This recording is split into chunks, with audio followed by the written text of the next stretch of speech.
Swathi. HK6 TV ప్రతిక్షణం ప్రజాహితంకి స్వాగతం.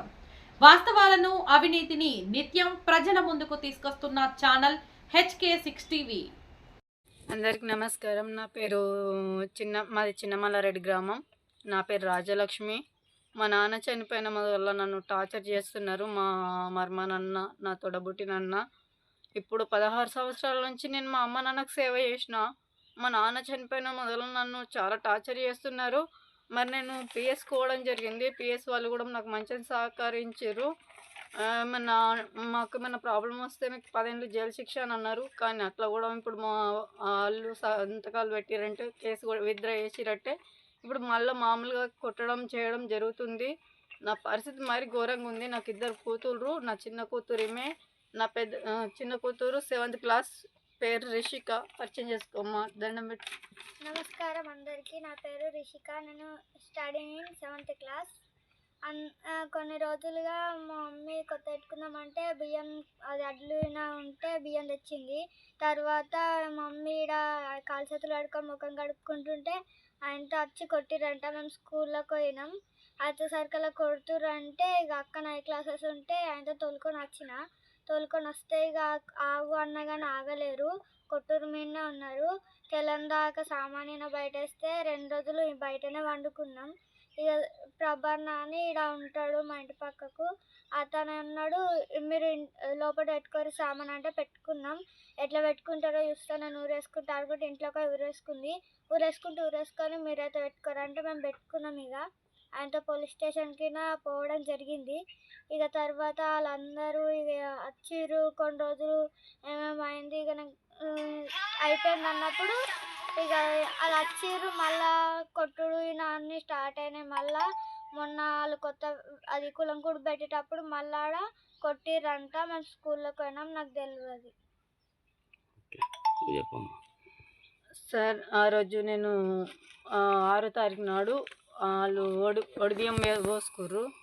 కులం కూడా పెట్టుకుంటే అయితే నేను అక్కడి నుంచి ఇటు వస్తున్నా. పాపను స్కూల్కి తోలిచ్చి వస్తుండగా వేరే కులపోలే కానీ తెలిసిన వాళ్ళు నాకు ఇట్లా మీ ఆయన వచ్చిందంటారు కదా అని అంటే నాకు తెలియదు అంటే పిల్లలతో కూడా మాట్లాడలేడు అంటే ఏమో నాకు తెలియదు అని చెప్పిన.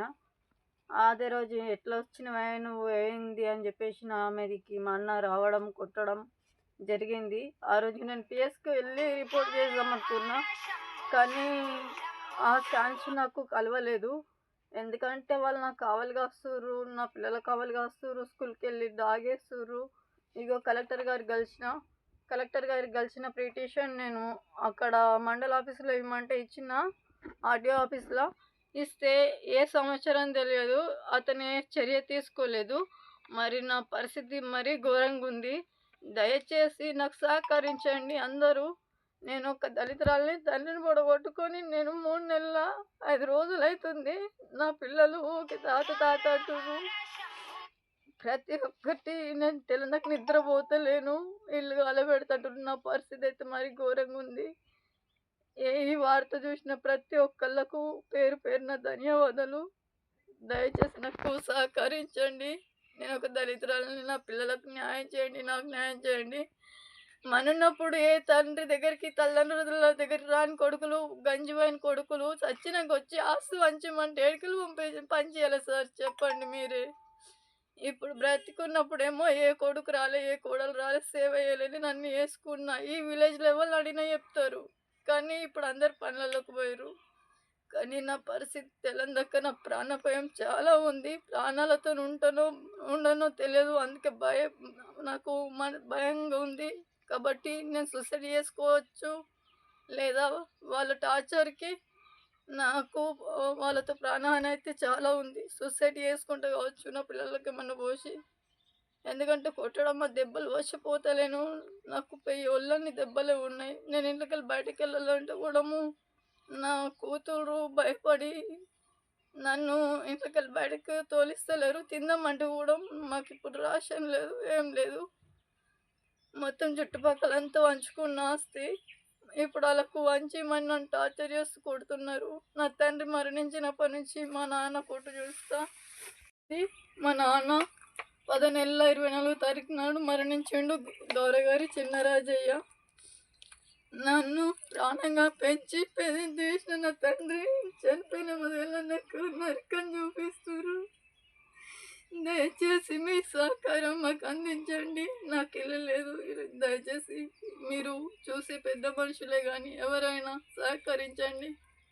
నేను సూసైడ్ చేసుకుందామని ఆల్రెడీ పోయినా సరంపల్లి పోలీస్ స్టేషన్, సరంపల్లిలో కామారెడ్డి చల్ల పడతాను పోయినా.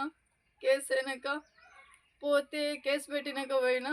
వాళ్ళు విలేజ్ వాళ్ళు దొరకబట్టి మామిడి లంచే వాళ్ళ అల్లుడంట బైక్ మీద వచ్చి నా కూతురు నన్ను బయటికి లాగి పిఎస్కి పట్టియడం జరిగింది. పిఎస్ వాళ్ళు మాట్లాడిర్రు. నా తండ్రి చచ్చిపోయాక వచ్చి ఇప్పుడు ఆస్తి వంచమని అడుగుతుర్రు. దయచేసి నాకు సహకరించండి. మీ కాలు మొక్తా, మీ స్త్రీల అభిలాషిగా కోరుతున్నా. ప్లీజ్.